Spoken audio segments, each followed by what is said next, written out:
அனைவருக்கும் வணக்கம். இன்றைய தினம் ஒரு முக்கியமான விடயம் தொடர்பாக உங்களுக்கு சில கருத்துக்களை தெரிவிக்க வேண்டும் என்ற ஒரு நோக்கத்தில் இந்த காணொலியை கூடாக சந்திக்கின்றேன். யாழ் மாவட்டத்தில் இருக்கின்ற பிரதேச செயலகங்களிலே ஒழுங்குபடுத்தலில் முதலாவதாக இருக்கின்றது நெடுந்தீவு பிரதேச செயலகம். அதாவது ஜிஎஸ் பிரிவை நீங்கள் பார்த்தீங்களா, ஜே ஒன்றென்றால் அது நெடுந்தீவிலிருந்து தான் ஆரம்பிக்கின்றது. அவ்வாறு ஒரு முக்கியமான ஒரு பிரதேச செயலகத்தின் தற்பொழுது இன்றைய நிலை, அந்த பிரதேச செயலகத்திலே கடமையாற்றுவதற்கு பலருக்கு விருப்பம் இல்லாத ஒரு சூழல்லாம். எவ்வாறெனில், இந்த போக்குவரத்து பிரச்சனை. ஒரு நெடுந்தீவுக்கு போய் வருவதென்றாவே ஒரு நாள் பயணமாகத்தான் அது காணப்படுகின்றது. கடல் கடந்து போகின்றது. அது கூடாக உடல் ரீதியான களைப்புகள், அலுப்புகள் என்று பல பிரச்சனைகள் இருக்கின்றது.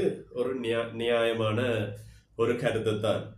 ஆனால் அவ்வாறாக இருந்தாலும் அரச பணியாளர்கள் அங்கு கட்டாயம் கடமையாற்றத்தான் வேணும் என்ற ஒரு சூழல் காணப்படுகின்றது. அதிலும் குறிப்பாக பதவி நிலை உத்தியோகத்தர்களுக்கு அங்கேயே தங்குவதற்குரிய ஏற்பாடுகள் எல்லாம் இருக்கின்றது. அதே போல் போக்குவரத்துக்கெல்லாம் விசேட ஒழுங்குகளும் பதவி நிலை உத்தியோகத்தர்களுக்கு உடனடியாக கொடுக்கின்ற ஒரு வாய்ப்புகள் காணப்படுகின்றது. அதாவது இங்கே கட்சியிலிருந்து குறியேட்டுவான் வர வாகனம் இருக்கின்றது சொந்தமாக அவர்களுக்கு போவதற்கு. அப்புறம் அங்கிருந்து அழைத்து செல்வதற்கும் அங்கே அலுவலகத்திலேயே வாகனங்கள் எல்லாம் காணப்படுகின்றது. அங்கே தங்குவதானால் அதுக்குரிய விடுதிகள் எல்லாம் அங்கே காணப்படுகின்றது. ஆனால் அவ்வாறாக இருந்தும் அங்கே பொறுப்பாக இருந்து வேலை செய்வதற்கு பலருக்கு தயக்கம். ஒரு கடல் கடந்து வேற நாட்டுக்கு போறது போலதான் அவர்களுடைய எண்ணப்பாடு. அது அனைவருக்குமே ஒரு குமரான விடயம்தான். ஆனால் அந்த நிலைமையில் தற்பொழுது அந்த பிரதேச செயலாளரை நீங்க பாத்தீங்களா என்றால், இருக்கின்ற டிஎஸ் பிரதேச செயலாளர் கிழமையிலே ஒரு நாள் தான் அங்கே வருகின்ற கடமையாற்றுகின்ற கிழமை.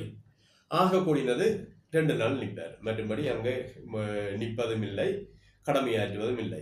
சரி, டிஎஸ் இல்லாட்டிக்கு டிஎஸ்க்கு அடுத்தது ஏடிஎஸ் இருக்கிறார் என்றால் அங்கே ஏடிஎஸ் என்று சொல்லி ஒருவருமே இல்லை. கணக்காளர் இருக்கிறார் என்றால் கணக்காளர் இல்லை. ஏடிபி இருக்கிறார் என்றால் ஏடிபி இல்லை. நிர்வாக உத்தியோகத்தர் ஏஓ இருக்கிறார் என்றால் ஏஓவும் இல்லை. அப்ப பதவி நிலை உத்தியோகத்தர்கள் அங்கே எவருமே அங்கே நியமிக்கப்படவில்லை. கணக்காளர் உட்பட. கணக்காளர் ஆக்டிங் தான், யாழ்ப்பாணத்தில் இருந்து தான் ஒரு கடமை செய்கின்றார்.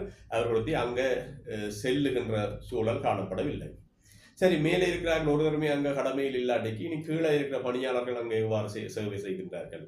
அதாவது யாழ்ப்பாணத்தில் இருந்து அங்கே சேவை செய்வதற்கு போவது என்று சொல்லி சொன்னால் அரசாங்கம் சில எழுதப்படாத உதவிகளை வழங்குகின்றது. எவ்வாறெனில், நீங்கள் அனைத்து பணியாளருமே ஒரு 5 வருடம் வெளி மாவட்டத்துக்கு வேலை செய்ய வேண்டும் என்பது அரசாங்கத்தினுடைய கட்டாயம். நீங்கள் யாழ்ப்பாணம் என்றால் குறைந்தது கிளிநொச்சியோ இல்லாட்டிக்கு வவுனியாவோ எங்கேயாவது வெளி மாவட்டத்தில் 5 வருடம் நீங்கள் வேலை செய்ய வேண்டும். ஆனால் அரசாங்கம் எழுதப்படாத ஒரு விதியாக சொல்லுகின்றது. எவ்வாறெனில், நீங்கள் யாழ்ப்பாணத்தில் இருக்கிற நீங்கள் நெடுந்தீவில போய் 1 வருடம் வேலை செய்தால் போதும். நீங்கள் 5 வருடம் வெளி மாவட்டத்தில் வேலை செய்வதற்கு சமனாக நெடுந்தீவில 1 வருடம் நீங்கள் வேலை செய்தால் போதும். நீங்கள் மறுபடியும் உங்களிடத்திலேயே வேலை செய்யலாம் என்றால் அவர்கள் எவ்வாறு வந்த பணியாளர்கள் யோசிக்கின்றார்கள். தாங்கள் ஒரு ஸ்டேஷனிலே 5 வருடம் இருந்தால் 5 வருடம் முடிந்தவுடன் நெடுந்தீவில போய் 1 வருடம் வேலை செய்தால் திருப்பி அதே ஸ்டேஷன்ல இருக்கலாம் என்பதற்கால் சில பேர் அங்க போகின்றார்கள். அவ்வாறு இருந்தும் அந்த 1 வருடம் போறதுக்கும் மக்கள் வருகிறார்கள் இல்லை. அப்ப இன்னொரு சலுகை மேலதிகமாக அதுவும் உத்தியோக பெற்ற முறையில அங்கு நடைமுறைப்படுத்தினார்கள். எவ்வாறெனில், ஆக குறைஞ்சது கிழமையில 2 நாளைக்கு இருந்தாலும் நீங்கள் நெடுந்தீவு ஆபீஸ்ல போய் வெளியே செய்துட்டு வாங்க. நீங்க 3 நாள் வீட்டை இருக்கும், சம்பளம் தரலாம். ஆனா 2 நாள் நெடுந்தீவு ஆபீஸ்ல போய் வேலையை செய்யுங்கன்னு சொல்லி தற்பொழுது என்ன நடக்கின்றன்னு சொல்லி சொன்னால், அவ்வாறு போன்ற பணியாளர் அந்த 2 நாளையும் டியூட்டி லீவ் சொல்லி 15 போட்டு விட்டு இருக்கின்றார்கள். மொத்தத்தில் 1 வருடம் வேலைக்கே போவதில்லை. அவர்களுக்கு வெளி மாவட்டத்தில் வேலை செய்தது போல் ஒரு சலுகை ஒன்று கிடைக்கும். திருப்பி அதே இடத்துல வேலை செய்யலாம். அப்போ 1 வருடம் எந்த விதமான வேலையும் செய்யாமல் சம்பளம் எடுக்கக்கூடிய ஒரு வழிமுறை தற்பொழுது வருகின்றது. எதனால் என்று சொல்லி சொன்னால், அங்கே இருக்கிற பதவி நிலை உத்தியோகத்தல் யாருமே அங்கே கடமையில் இல்லை.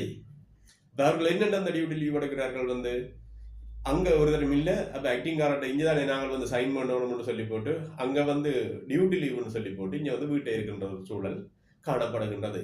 இது ஒரு பிரதேச செயலகத்தின் எதிர்காலத்துக்கு இது ஒரு சரியான விடயமா என்பது தொடர்பாகத்தான் நாங்கள் மக்கள் சிந்திக்க வேண்டிய ஒரு தேவை காணப்படுகின்றது. ஒரு பிரதேச செயலகத்தினை உருவாக்குவதற்கு எவ்வளவு கஷ்டப்பட வேண்டும் என்பது அதில் இருப்பவர்களுக்கு தான் தெரியும். உண்மையில் உங்கள் அனைவருக்கும் தெரிந்த ஒரு விடயம், இன்று வரை 29 வருடமாக இந்த கல்முனை பிரதேச செயலகம் தரம் உயர்த்துவதற்காக இன்றைக்கு வரைக்கும் போராட்டங்கள் நடைபெற்றுக் கொண்டிருக்கின்றது. அரசாங்கத்துக்கு அழுத்தங்கள் விடுக்கப்பட்டுக் கொண்டிருக்கின்றது. இன்னும் அது நடைமுறைக்கு வரவில்லை. என்ன சொல்லுகிறார்கள்? கல்முனை பிரதேச செயலகம், அதாவது தமிழ் பிரிவுக்கு சொல்லி ஒரு நிரந்தர கணக்காளரனை நியமிப்பதற்கு அனுமதி தருமாறு கோரப்பட்டுக் கொண்டு வருகின்றது. ஆனால் இன்று வரை அந்த அனுமதி கிடைக்கவில்லை. ஆனால் இங்கு சகல சட்ட ஏற்பாடுகளுடன் ஒரு பிரதேச செயலகம் இருக்கின்றது. அதனை இயங்க வைப்பதற்கு எங்களால் முடியாம இருக்கின்றதையும் இல்லாமக்கி கொண்டு போற ஒரு பாரிய ஒரு துப்பாக்கிய நிலைமைக்குள்ள தான் நாங்கள் தள்ளப்பட்டு கொண்டிருக்கிறோம். அப்ப எங்களிடம் இருக்கின்ற ஒரு சிறிய வளம், அந்த நெடுந்தீவு மண் என்பது ஒரு சுற்றுலா பிரதேசமாக மாற்றப்பட வேண்டும், பாரிய அபிவிருத்திகளை மேற்கொள்ள வேண்டும் என்று பலர் அங்கே திட்டம் போட்டுக் கொண்டிருக்கிறார்கள். அரசாங்கமும் திட்டம் போட்டுக் கொண்டிருக்கின்றது. ஆனா எல்லா திட்டத்தினையும் நடைமுறைப்படுத்த போவது யாரு? இன்றைக்கு நெடுந்தீவு பிரதேச செயலகத்துக்கு இல்லாட்டி பிரதேசத்துக்கு பாரிய அபிவிருத்திக்குரிய நிதிகள் ஒதுக்கப்படுகின்றன. தற்பொழுதும் எதிர்வரும் மாதத்திலே ஜனாதிபதி அவர்கள் வருகை தந்து இந்த குறிகட்டுவான் இறங்கு துறைமுகத்தினை விரிவுபடுத்துவதற்குரிய வேலை திட்டங்கள் ஆரம்பிக்கப்பட போவதாக தெரிவிக்கப்பட்டிருக்கின்றது. அவர்கள் எதற்காக? அந்த குறிகட்டுவான் இறங்கு துறைமுகம் விரிவடைந்தால்தான் நெடுந்தீவு இனிய தீவங்களுக்கு போக்குவரத்துகள் இலவப்படுத்தப்படும். தற்பொழுது கொடுத்து நெடுந்தீவுக்கு நீங்கள் ஏதாவது வாகனம் ஒன்று கொண்டு போவதுன்னா அங்க பாதை இல்லை. அப்படின்னு பாதை எங்கிருந்து கொண்டு போகிறார்கள் என்று சொல்லி சொன்னால், இங்க காங்கேசந்துறை துறைமுகத்திலிருந்து கடற்படையினுடைய உதவியுடன் தான் ஏதாவது ஒரு சிறு காரை கொண்டு போவதாலும் அதில் ஏற்றி கொண்டுதான் நெடுந்தீவுக்கு கொண்டு சென்று விடுகின்ற ஒரு சூழல் காணப்படுகின்றது. அவசரத்துக்கு சிடிபிக்கு பஸ் ஒன்று கொடுக்கணும் என்றாலும் அங்கு உடனடியாக கொண்டு போயிடாது. பஸ் ஒன்று திருத்தவணும் என்றால் அது காங்கேசந்துறை துறைமுகத்துக்கு கூடாகத்தான் அதற்குரிய அனுமதிகளை பெற்று கொண்டு செல்கிற ஒரு நீண்ட பிரச்சனை. இவ்வளவு பிரச்சனையை தீர்ப்பதற்கு அரசாங்கம் முயற்சி எடுத்துக் கொண்டிருக்கும் பொழுது அங்க வேலை செய்வதற்கு யாருமே இல்லை என்று சொல்லி சொன்னால், இது எவ்வாறு நடைமுறைக்கு சாத்தியமாகும் என்ற ஒரு பாரிய கேள்வினை தானே இங்க கேட்க வேண்டிய கிடக்கின்றது. இப்ப ஆக குறைந்தது நாங்கள் பிரதேச செயலகத்திலே இருக்கின்ற ஏனைய பணியாளர்களை நாங்கள் கட்டுப்படுத்துவதற்கோ அல்லது ஒழுங்குபடுத்துவதற்கு முன்னர் தலைமை சரியாக இருக்க வேண்டும். அங்கே இருக்கின்ற டிஎஸ் கொடுத்து ஏற்கனவே தொழிற்கழகத்தில் இருந்து டிஎஸ் ஆக பதவி கிடைத்தவுடன் அங்கே வந்தது. அவர்கள் என்னதுக்காக அங்கே வருகின்றார்கள்? நெடுந்தீவிலே டிஎஸ் என்றால் உடனடியாக கொடுத்து விடுவார்கள். அங்கே போவதற்கு ஆக்கள் இல்லை, ஒரு பதவியை கொடுத்து அங்கே போவதற்கு வழி வந்துவிடும். ஆனால் அங்கே பதவி கிடைத்தவுடன் என்ன செய்வது? அடுத்த நாள் டிரான்ஸ்ஃபர் போடுவது தாங்கள் இஞ்சாலி யாழ்ப்பாணம் வருவதற்கு.